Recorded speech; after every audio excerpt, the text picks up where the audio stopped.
SSTV. Hi, welcome to SSTV. ఈరోజు Bigg Boss ఎపిసోడ్లో ఏం జరిగిందో తెలుసుకుందాం. బిగ్ బాస్ కంటెస్టెంట్స్ అందరూ ఎవరి పని వారు చేసుకుంటున్నారు. అయితే బెడ్రూమ్ దగ్గర తనుజ, కళ్యాణ్, డెమాన్ అండ్ రాము పులిహోర తింటూ మాట్లాడుకుంటున్నారు. కాఫీ, టీ కప్స్ ఎక్కడ ఎక్స్ట్రాగా ఎలా వచ్చింది, సంజన గారు ఇంకో కప్పు టీ తాగుతున్నారని చెప్పగానే రాము ఫ్లోరాకి వద్దనుకున్నారు, అది ఆమె తాగుతుందేమో అని అన్నారు. ఇక్కడ రాము చేసిన తప్పు ఇదే. తనకు తెలియకుండా ఒక మాటని అనేశాడు. సో అయితే తనుజ దాన్ని కొంచెం సీరియస్గా తీసుకుంది. అందుకే వంటగదిలోకి వెళ్ళాక మీరు ఎక్స్ట్రా టీ తాగుతున్నారు, అది ఎక్కడిది అని అడిగింది. నాకు ఉదయం మిగిలిపోయింది ఉంది, అది నేను ఓవెన్లో వేడి చేసుకొని తాగుతున్నాను అని సంజన చెప్పింది. అయితే మీరు ఎక్స్ట్రాగా ఏదైనా తీసుకున్నట్లయితే దయచేసి ఒకసారి చెప్పండి, ఎందుకంటే ఇక్కడ ఎవరికి ఏమీ సరిపోవట్లేదు. అండ్ ఎవరైనా టీ తాగాలనుకున్నా కూడా ఏ టైంలో తాగుతారో చెప్పండి, అప్పుడే పెడతాను. అందరికీ ఒక్కొక్కసారి పెట్టడం వల్ల ప్రాబ్లం అవుతుంది, అని టీ కూడా అయిపోయే ఛాన్సెస్ ఉన్నాయి. అందరు ఎప్పుడు తాగుతారో చెప్తే అప్పుడే నేను టీ పెడతాను అని చెప్పేసి తనుజ అన్నది. ఆయన ఫ్లోరా గారిది టీ మిగిలిపోతే మీరు ఎందుకు తీసుకున్నారని చెప్పేసి అన్నది. దానికి సంజన షాక్ అయింది.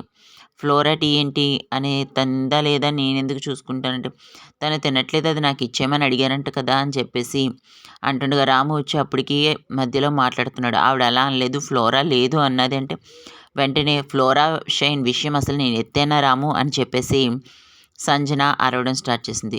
దీంతో ఆమె అరిచేసరికి తనుజకి ఇంకా హీట్ ఎక్కిపోయి, నువ్వు అస్సలు మాట్లాడకు రాము, నువ్వు నీ మాటలు విని నేను ఇక్కడికి వచ్చినందుకు నా చెప్పుతో నేను కొట్టుకోవాలి, నాకు బుద్ధి లేక నేను మాట్లాడాను, నిన్ను నమ్మి మాట్లాడినందుకు నాకు బాగా శాస్తి జరిగింది అని చెప్పి తనుజ చాలా గట్టిగా కేకలు వేస్తుంది.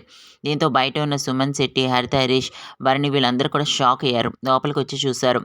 అయితే సంజన గారు అక్కడ ఫ్లోరషైన్ టీ మిగిలిపోయింది, అది నేను తీసుకుంటానని మీరు అన్నారని చెప్పేసి రాము నాతో చెప్పాడు. అక్కడ ఒకలా చెప్పి ఇక్కడ ఒకలా చెప్తున్నాడు. ఏరా అక్కడ ఏమన్నాడని చెప్పేసి డెమాన్ అడగానే డెమాన్ కూడా సేమ్ అలాగే చెప్పారు.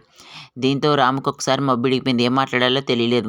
సంజన అయితే నన్ను ఇందులోకి లాగకు రాము అని వార్నింగ్ ఇచ్చింది.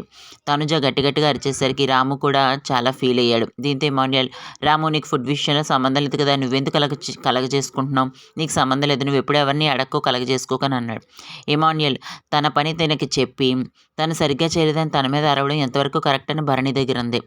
అయితే భరణి తనుజ ఏడుస్తుంది, అప్పుడు కూడా నువ్వు పట్టించుకోలేదు అనగానే తర్వాత ఇమాన్యుయల్ వెళ్ళి తనుజ అని మాట్లాడాడు.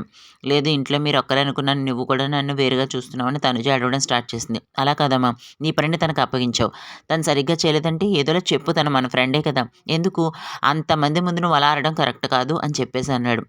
రాము కూడా ఏంటి తను అరుస్తుంది అనేసరికి, నువ్వు అసలు మాట్లాడకు, నువ్వు మోసం చేసావు, నువ్వు అబద్ధాలు చెప్పడం వల్ల నేను ఇక్కడికి వచ్చి మాట్లాడాను అని అంటుంది. సంజన, నేనేమన్నా ఫ్లోరషెంట్ తల్లినా, ఆమె తింటుందో లేదో చూసుకోవడానికి, మీరు అనవసరమైన విషయాల్లో కానీ నన్ను ఇరికిస్తే అసలు మర్యాదగా ఉండదని చెప్పేసి తను కూడా సీరియస్ అయింది.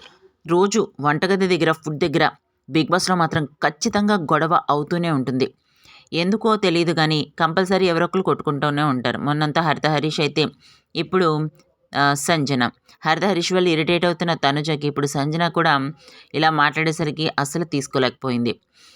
ఇంతలో బిగ్ బాస్ అగ్ని పరీక్ష నుంచి కంటెస్టెంట్స్ని తీసుకొచ్చి దివ్యాని, లో ఓటింగ్తో ఉన్న దివ్యాని, వీళ్ళకి నచ్చని దివ్యాని హౌస్లోకి ఎంటర్ చేయించాడు. అయితే దివ్య హౌస్ అంతా చూసి నేను తినను అనగానే తనుజ, నాకు నీ గుడ్డిస్తావా డీల్ అని మాట్లాడింది. మరిన్ని ఇంట్రెస్టింగ్ అప్డేట్స్ కోసం చూస్తూనే ఉండండి ఎస్ఎస్టీవీ.